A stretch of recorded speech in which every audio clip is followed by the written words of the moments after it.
Psalm 130. Ein Heimkommen-Lied. Ich rufe zu dir aus dem tiefen Loch. O würdest du hören auf meine Stimme und Ohr sein, wenn ich bete.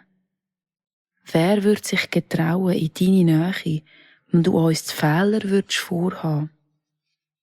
Aber bei dir ist Vergebung. Drum bist du eins und alles für uns. Ich hoffe auf ihn. Mein Innerste wartet und hofft auf sein Wort, das uns vergibt und das uns neu macht. Mein Innerste belangt auf ihn. Mehr als Wächter auf die Sonne am Morgen, mehr als Gefangene aufs Licht. O würdet auch ihr jetzt belangen mit mir, ihr Menschen auf dieser traurigen Welt.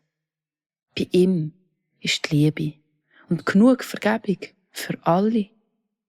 Ja, sicher. Er kommt uns einmal erlösen von unserem Versagen.